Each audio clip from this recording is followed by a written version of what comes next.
I first moved into boarding house in December of 2007. I moved up from northern New South Wales after a family tragedy and tried to make a new life for myself. Got a job and I've been in the boarding house now for 3 years, going on 3 years.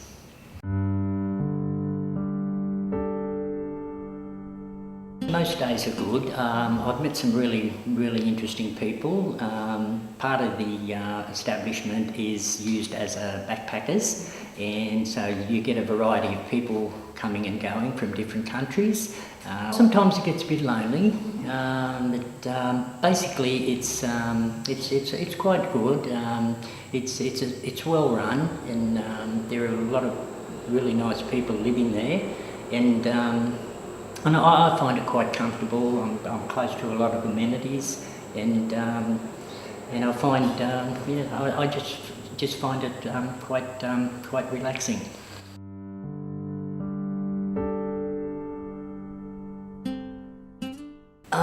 Well, don't be afraid to. Obviously, when I first started looking around, the place where I am actually living, I found on the internet, and made a few inquiries as to what sort of a building it was and the type of people that lived there, and I arranged with the landlady to go and have a look around, and what I saw was I liked, and and so I've been there for 3 years. Can I just say, actually, if you have any problems, don't be afraid to talk to your landlady or landlord, because I recently had some problems and we sat down and we had a really good chat and we sorted the problems out.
In the mixed boarding houses, I guess alcohol and drugs can be an issue.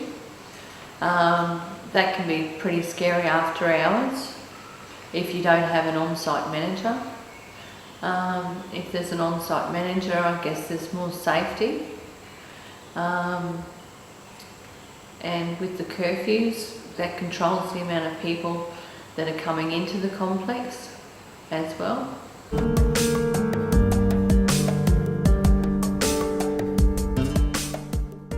My ideal boarding house would be clean and presentable, 24/7. You have an on-site manager. All your areas are safe and alcohol and drug free. To me, presentation is everything. So hopefully it's clean and very tidy. The grounds and the surrounds is all tidy. There's some sort of,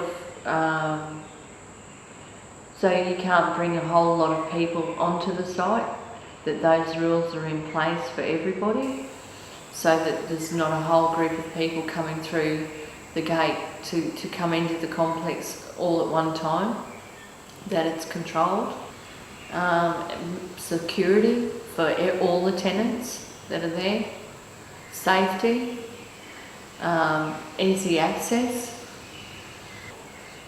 and reasonably affordable price-wise, and that it's maintained that way.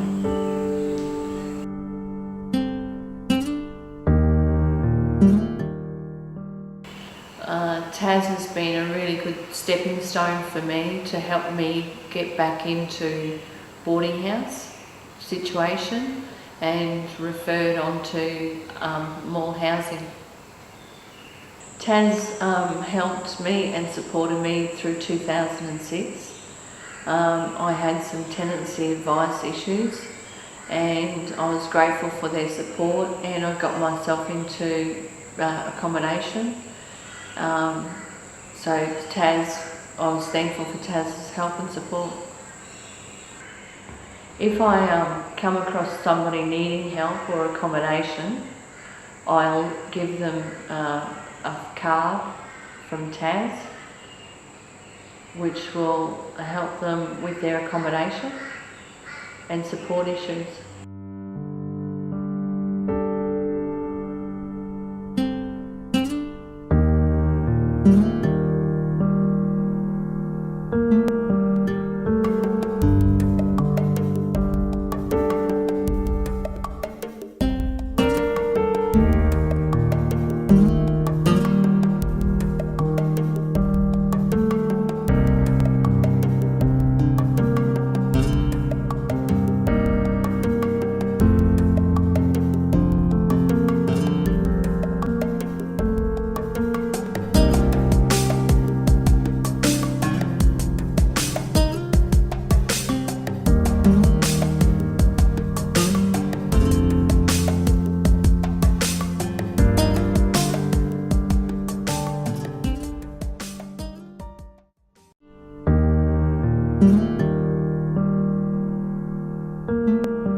Originally, when I first started living in boarding houses,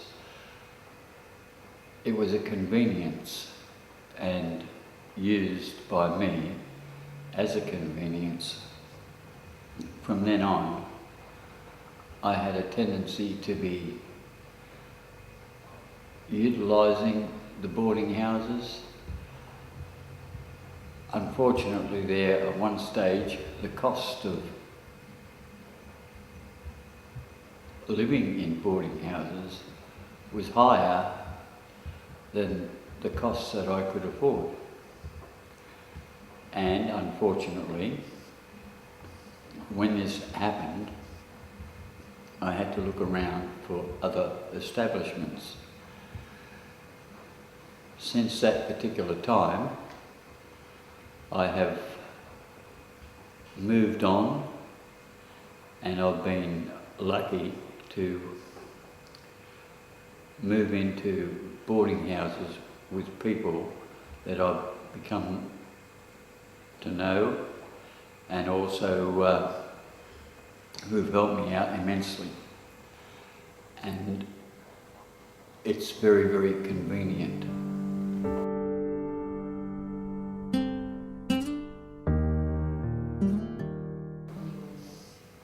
I've found some of the things which aren't so good, the fact that it can be noisy, and this isn't to one person's fault. Everybody has a tendency to turn around and make that little bit extra noise, and it's an inconvenience where if one person suffers, it's not only one person, it's everybody in the establishment who suffers noise-wise. And as I mentioned there about the kitchen, there's no fridge in the kitchen, so therefore you can't leave anything in the kitchen, you have to have it in your own room.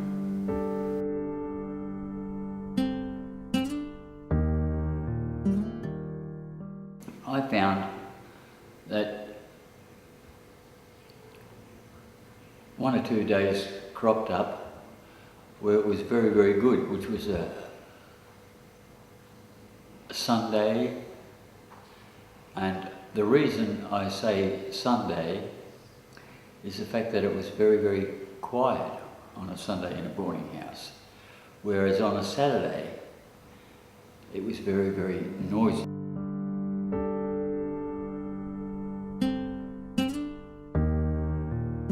TAFs have helped me out on a number of occasions. It's anybody wants help,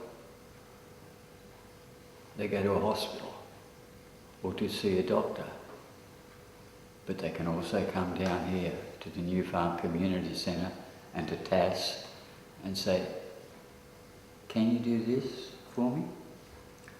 Or how do I do it?